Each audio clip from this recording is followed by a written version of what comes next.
As the most European of the non-European countries, Canada looks first to the European.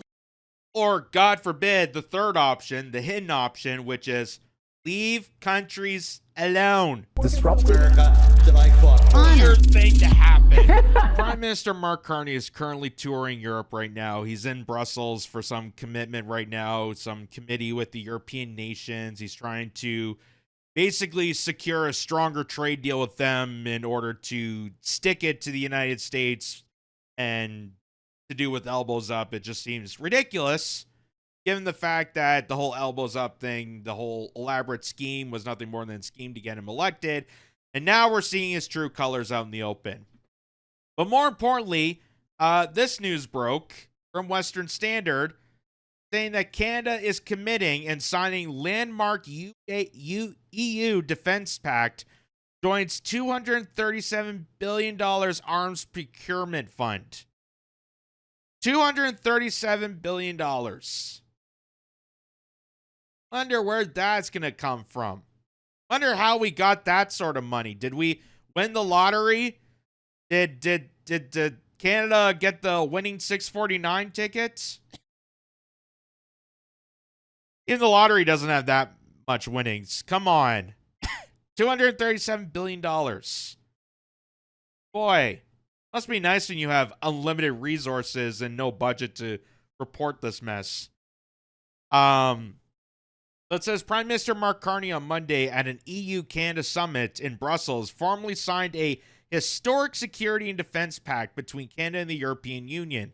In signing the agreement, Carney cemented Canada's participation in the EU's 150 billion, I'm guessing that's pounds, or 237 billion Canadian, Joint Arms Procurement Fund, also known as SAFE, a 5-year loan facility that allows participating countries to borrow funds to jointly purchase military equipment. The 150 billion pound figure represents the total borrowing capacity of the fund, not a fixed contribution by Canada or any other single country. Canada will only be responsible for repaying the amount it chooses to draw from the fund. The pact also committed Canada to closer cooperation with the EU on cyber, hybrid, and space threats. See, even Canada's committed to Space Force. Look at that. We're becoming more American every day. What are you talking about? Arms control and military mobility, and launch negotiations on a Canada-EU digital agreement, including data governance and AI standards. Of course. Never just about defense. It's, of course, surveillance and tracking and monitoring. Like any other agreements with notorious figures. Carney's efforts to solidify cooperation with the EU come as tensions rise between Canada and the United States, with the pact representing a shift from reliance on the United States for military defense and American weapons too. While the EU meetings were initially meant to focus on the Ukraine-Russia war, talks increased on the escalating tensions in the Middle East after President Donald Trump initiated strikes on Iran's nuclear facilities over the weekend. Carney met with EU President Ursula von der Leyen, or Cruella de Vil, and European Council President Antonio Costa for a 2-hour meeting in Brussels, and will head The Hague in the Netherlands for a NATO summit on Tuesday. According to Reuters, EU officials said the EU-Canada summit was not a business-as-usual meeting. It ushered in a new era in cooperation. The EU signed a similar deal with the UK in May, and is in talks with other nations, including South Korea, on similar agreements.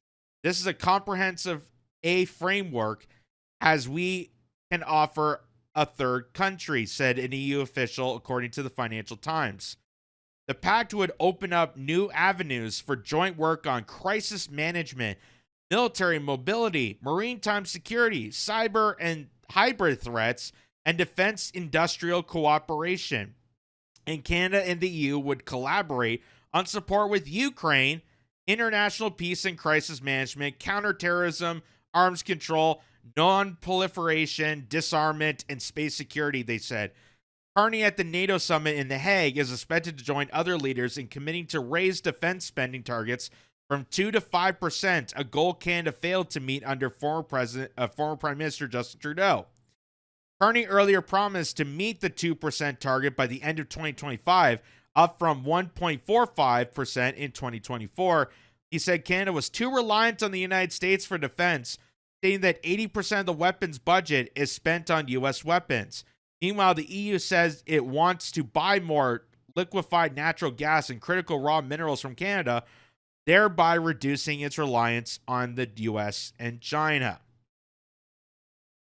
So, you hear all the words about collaboration and how it's a partnership and it's going to be feasible. Think of all the jobs it's going to create. They're buying up our minerals. They're buying up our manufacturing. It's so great. It's so welcoming. Well, anytime you hear cooperations, especially from a person like Ursula von der Leyen, who is the biggest war dog in European politics in the EU, who's been beating her chest to annihilate Russia since she's been in office, long before Russia even bothered to be part of the Ukraine conflict. She has always wanted some measure to throw Russia off course. And, of course, is sacrificing her said nations the same way Carney, Trudeau, and so many others have been putting themselves in a position where they're just throwing us under the bus to commit to these horrendous deals. But as Mark Nixon pointed out, this is a video. This is Mark Carney announcing this pact and patting himself on the back on how great this is and how it's important to cooperate with the European nations. The European nations that are dragging us down to the Ukraine war, as opposed to the United States that will drag us down to the Iranian war. So either way, war is going to happen. Either way, this is not good. But here's what Mark Carney says. In parallel, we are actively seeking to strengthen transatlantic security, particularly by becoming a participant in ReArm Europe. This will help diversify our military suppliers with reliable European partners and integrate the Canadian defense industry as full participants in 150 billion euros of Europe's rearmament program. To these ends, the Canada-EU summit later this month will be more important than ever. And Canada will arrive at this summit with a plan to lead, with new investments to build our strength in service of our values. This will include our support for a new NATO defense industrial pledge, which will be negotiated at the NATO summit. The defense industrial pledge encompasses both assets and infrastructure that support our defense goals. Canada is confident that our economic strategy and our many strategic resources, from critical minerals to cyber, will make major contributions to NATO security. We will support tangible commitments from our allies to provide NATO with the necessary resolve to deter aggression and protect against all adversaries in all domains. Our fundamental goal in all of this is to protect Canadians, not to satisfy NATO accountants.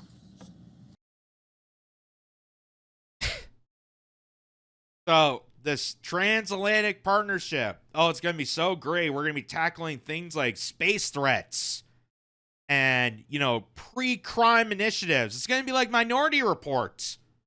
Remember how great a blockbuster that was? Think of how much money that's going to make. Think of all the military strength. We use AI technology to crack down on people with wrongthink. It's so great, so wonderful. It's going to protect not really anybody. Not really anybody. We're throwing our money away from our defense and our troops. And remember, this is the same political party that told a bunch of veterans that are homeless, that are in need of assistance, are in need of hospital treatment, Medicare. They're too much of a burden. That was what Justin Trudeau said. They're too much of a burden. We can't deal with this. We can't deal with the veterans. We can't deal with any of this. But yeah, we're going to spend billions, hundreds of billions of dollars creating this expensive AI device so that not only is it going to monitor, surveil, and deal with our defense needs, apparently, but it's going to incorporate all the European countries into some sort of one world surveillance tracker. It's going to be incredible, guys. It's going to be incredible. Such great servitude from the country of Canada. So, as Mark Nixon points out, breaking, Mark Carney just signed a $237 billion security pact with the EU. Canada joins Europe's arms fund, also known as SAFE, stepping away from U.S. military reliance. This also includes joint weapons purchases, cyber and space coordination, digital governance, meaning AI and data collection. So, hey, digital IDs. Oh, that's going to be wonderful. That's really defending. That's really defending the Canadian people by having all your information being taken away from you, all your freedoms and liberties being taken away from you before the terrorists take it away. That's always worked, right? The best way to stop a terrorist from taking away your rights and freedoms is for the government to do it already. That's how great that is. So is it about safety or is it about control? That's what Mark Nixon asks. I mean, when you hear cooperation, you hear AI and data collecting, well, you paint the picture. You paint the obvious picture that's going to lead to some sort of tracking, surveillance, far beyond defending anybody. And especially at the same time, while that announcement about how great that investment's going to be, here's Mark Carney in that same afternoon saying that the rules-based global order is under threat. We cannot nostalgically look back and long for the old order to somehow return, or we can build a new one with purpose and partnership. So what they're saying is the old new world order, the WEF and the WHO, it's falling apart because people are starting to realize that. People are starting to realize how interconnected their governments truly are, how interconnected countries operate, because countries don't operate like separate countries. They operate like companies. And Mark Carney is just the CEO of the shell company of Canada to hollow out its resources, hollow out its assets to a global order like the WF, like the Bilderbergs, like BlackRock, like Brookfield, like all these other corporations that have their hands so deeply entrenched with other countries' politics. So now we have the benefit of AI technology. Now it's going to be a total technological feudalist society. Now you're going to scan yourself to go to the park and you'll get little tokens, you'll get credits. And they'll monitor you, how much you're allowed to be outside, what distances you're allowed to go, what food you're allowed to purchase, what you watch on television. It'll be like a little scanner. You put your palm out and you can scan to get to places. And in the same afternoon that Mark Carney announced this 237 arms deal, is the exact same time he tells you that there's going to be a new world order. New World Order 2.0. A world that's more dangerous and divided. A time where the rules-based international, the global order, rules-based global order is under threat, in a time when technological change is accelerating. And we really have two choices as a jurisdiction, as a country in this circumstance.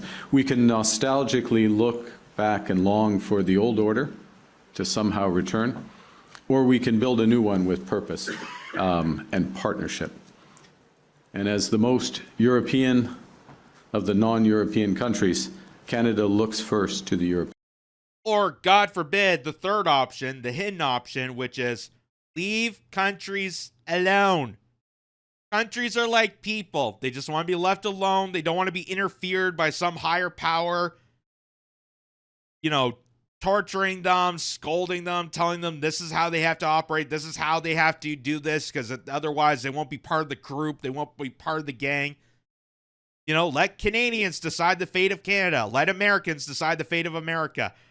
That's kind of the point of having countries. And if we can't even do that, then there's not even a point to countries. There's not a point to borders. Probably why they have open border policies. Which is why people like George Soros or the Koch brothers or Bill Gates or Jeff Bezos they don't see, individual nations. They don't see sovereignty. They don't care. They want control. They want control. Like the people of Palantir, they want control. They don't want to defend anything because you are just lab rats. You are just guinea pigs. You are just the roaches of the lowest order that they want to master and control. And now they just invested $237 billion out of thin air, which is going to cost more Canadians more money as they're already trying to deal with, high grocery prices and gasoline and everything else, to mass surveil and control you, because now we need to get people into this new world 2.0. European Union to build a better world. And that's what today is about. It's about building on our triple alignment of values, of interests, and of trust built over the years. And so today, this is a new era of cooperation. Our strategic Canada-EU or EU-Canada strategic partnership for the future will build a new and deeper relationship that brings us closer together, from defense to digital, from supply chains to security. We're launching comprehensive negotiations across multiple areas of cooperation, connection, trade, security, digital, climate. And this will make us both more resilient and more prosperous. In many respects, what we're committing to, from our perspective, Canada's perspective, is an ongoing process to an ever closer partnership that will bring our people closer together. Make us closer together, meaning that will not be an individual. You'll just be a number in a machine, tracked by a server that's occupied by one global force. Yep. Really just a great investment, isn't it? To sell out your country in this regard. I know people are saying, well, you got to have partnerships. You got to have some alliances, because otherwise, Canada will just be alone and can't do any trade. It can't do this. I'm not saying that you can't have an alliance. I'm not saying you can't befriend and have trade agreements. Obviously, there needs to be trade agreements at one point or another. But this alliance, this partnership that he's talking about, is not benefiting Canadians nor the Europeans. This is a partnership based on control. This is a partnership based on the old neoliberal agenda. The powers that be are being, held to contempt, that are being criticized, that are being openly exposed on places like X and YouTube and Rumble and all these other. They're being exposed. So they got to beef up the ante. They got to beef up the security. They got to beef up the AI surveillance, the tracking, and put everyone into one complacent term, where you're going to have a digital ID. You're going to be scanned. You're going to be monitored. You're going to be captured. Like, it's crazy. It's crazy. And what does this inevitably do? How's this defending our country? How's this defending anything?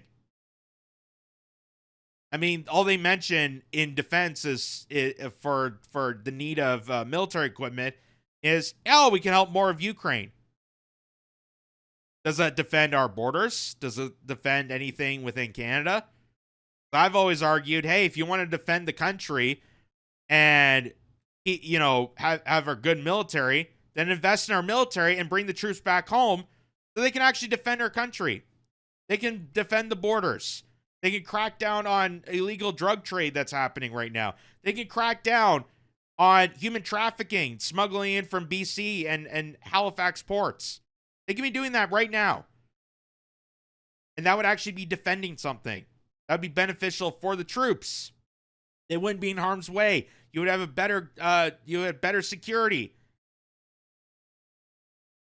But no, we're going to sell ourselves out because Mark Carney is the, obviously, central banker. a globalist at heart, a descendant of the World Economic Forum, that is now pledging his allegiance to selling out this country further and further to build this one world digital catastrophe where it's become a technocracy, feudalist society where you're basically going to be a slave to a one world government operating behind a computer screen. And whether it be in your phone, your tablet, television, whatever the case may be, it's heading down that path. It's heading down that path. Like Palantir is doing with the United States. To remind people, this is what's happening with Donald Trump. And that's why he invested so much in AI technology, is Trump appears to be building an unprecedented spy machine that could track Americans. A new report shines the lights on contracts with tech company Palantir, which would create data profiles of Americans to surveil and harass them. So, happening in America, happening in Canada, it's happening in the European Union. This is all part of the one world global dominance, and it's now through the eyes of the tech bros. It used to be the bankers, it used to be, you know, the CEOs, the corporations. Now it's the tech billionaires. Now it's Palantir. Now it's, you know, Elon Musk. Now it's Jeff Bezos of Amazon. It's through the tech industry. That's the new sector that's going to control us through these measures.